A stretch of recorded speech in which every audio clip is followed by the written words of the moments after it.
Hello my witches, Wicked Witch of LA here with another video, and today I'm going to be sharing with you a little recipe of mine for purification oil.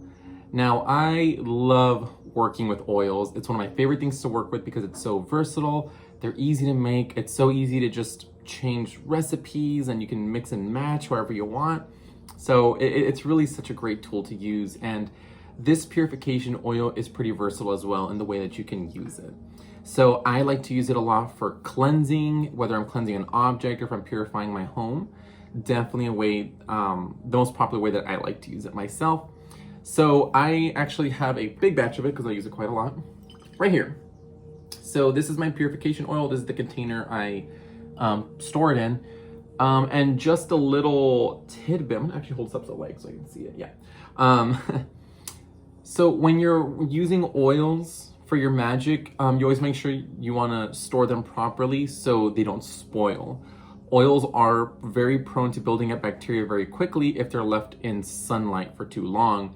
If you noticed, in almost pretty much every essential oil container, they'll put them in these dark amber glasses, and that helps prevent light from coming in and spoiling the oil. So if you don't have dark amber, like today, I'm gonna show you how to make the oil. I'm gonna put it in a curry glass. You just wanna make sure you put it in a nice, dark, cool place where there's the least amount of sunlight possible. So, also, if you want to use this is a sigil that I created for purification, to purify an object, a space. If you feel like you need to purify yourself, you can definitely use this sigil right here. There we go. And yeah, so I'm gonna go ahead and show you how I make my purification oil. All right, so I'm gonna go ahead and bring you down nice and close so we can go ahead and see just a little nice up close view of how I make the oil. So with purification oil, one of the things, very important thing to do is that whenever you're going to make, whether it's an oil, a potion of any sort or whatever, you always wanna make sure that you cleanse and bless your container. In some practices, they're actually known as your master jar or your master container. So you always want to make sure that you give this a good cleansing, a good blessing. For myself, I like to be simple. I just put a little bit of salt in it, just like that. And I give it a good shake. And while I'm shaking it, I'll usually speak aloud an incantation or something to cleanse it. You can do whatever you want. You can do a smoke cleansing, doesn't have to be salt. You can do a smoke cleanse, a water cleanse, whatever you feel fit. I like to use salt because it's quick and easy. So I give it a good shake. If there's any bad energy in this, it just collects it, and then I just, got a little trash right here next to me, and then I just dump it out. There we go. So my container is all set. Now, there's a couple ingredients that I put into my purification oil. And of course, you're more than welcome to follow this recipe to the T, or if you just want to like substitute a few things, if you want to switch out some things, you know, at the end of the day, make this your own, make it personal. Again, you're more than welcome to follow my recipe, but I encourage you to make your own as well. Now, the first thing that I'm going to put into my purification oil is I'm actually going to start off with some rosemary. Now, rosemary is fantastic for anything that has to do with purifying, for cleansing, for getting rid of any ill or ick. I love rosemary for that reason. It's also very protective. It has some protective property. And I firmly believe that whenever you're cleansing and purifying something, you should also leave room for protection. And also it just smells amazing. So I'm gonna take myself a little spoon, and I'm gonna put a spoonful of rosemary in there. If on any of these plants that I use you don't have, feel free to use the oil version of it. So it doesn't have to be exactly solid. So I'm gonna put a little bit more. All right, so that is rosemary for the first bit. I'm gonna go in now with a little bit of benzoin. So benzoin is a amazing resin to use. It has like an earthy smell, kind of like clay. And it's really, really, really great for transmuting, for turning negativity and changing it into positivity. You know, when you're purifying something, you want to transform it. You want that energy to change for you, not just get rid of it. So I'm gonna put in a little bit of benzoin that I have in here, not a whole lot. It honestly doesn't really take a lot, and so I'm only gonna put like 1 or 2 bits in there. Just gonna dig in with my finger because the spoon wasn't getting it out. There we go, little crumbs. All right, the next thing that I'm going to put in is white sage. Now this is some white sage that was actually growing on my property. I went ahead and I harvested and dried it out, and oh, it smells amazing. So everyone knows white sage. White sage is very cleansing, very purifying element to add, and it's such a peaceful plant. You know, whenever I use sage for whatever reason, I don't know, it makes me feel so at peace. And again, it just does such a great job at cleaning away everything. Now, white sage does restore balance. So what that means is that it does wipe away good and negative. It's strong. It's really potent stuff. So that's why some of the other herbs that you're going to see that I'm using also attracts and solidifies the good, because I want the good to stay behind.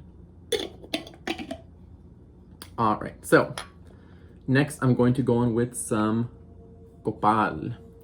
Now, Gopal is amazing. There's different types. You'll see like white, black, this regular kind of like the beigey kind of color.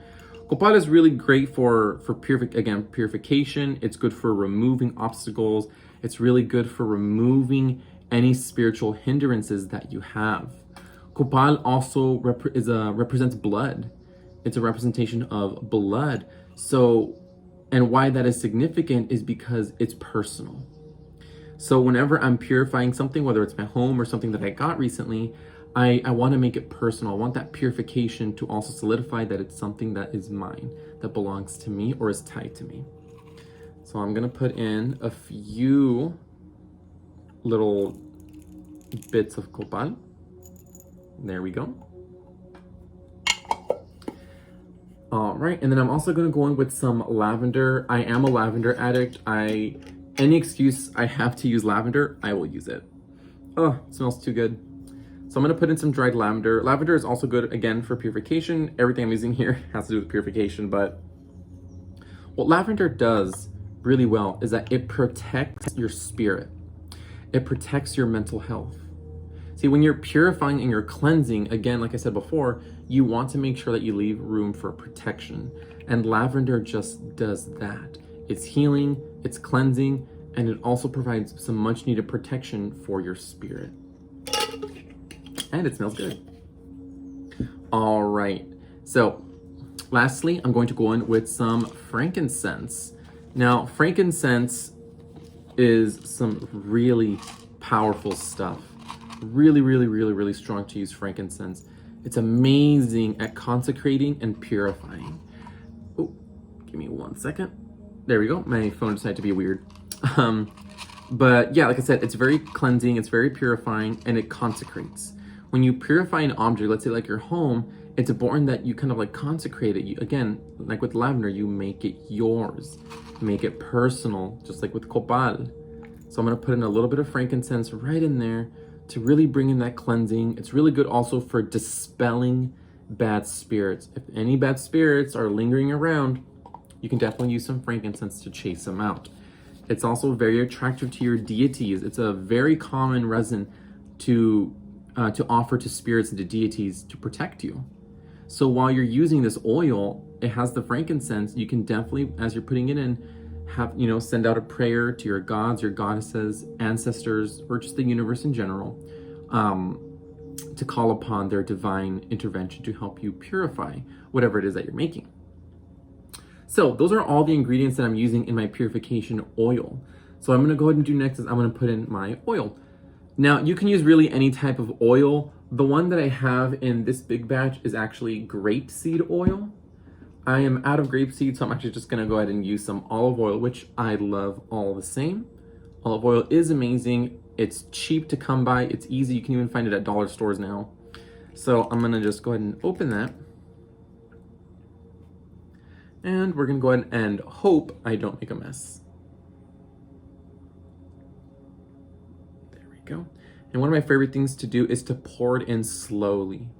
And as you're filling your container up with your oil, you can say your prayers over it. This oil is going to be purifying. It's going to cleanse any object that it touches. It's going to be protected. It's going to be consecrated. And I ask my gods and goddesses to come and bless this oil. Thank you, spirits of the roots. Thank you, spirits of the earth, for growing these plants, that I may use them here today to purify and to cleanse. As I will it, so mote it be. There we go. That's kind of how I charge my oils. That's pretty much how I pray over them. Just a nice little simple prayer. And we're just gonna go ahead and close that. Give it a good old delicious shake. And there you have it. You got yourself a nice batch of purification oil ready and set to go.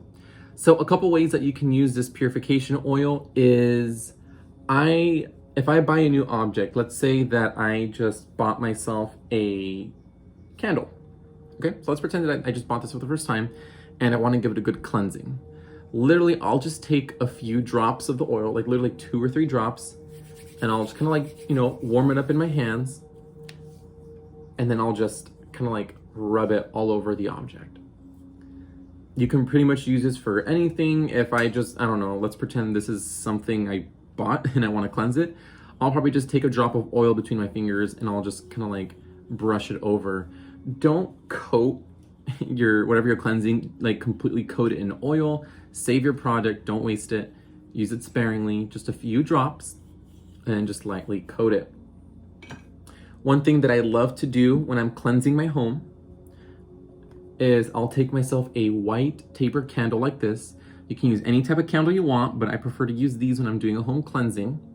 And again, I'll take like maybe just a few drops in my hand and I'll dress my white candle with it. And then I'll just go ahead and light my candle and I'll let it burn.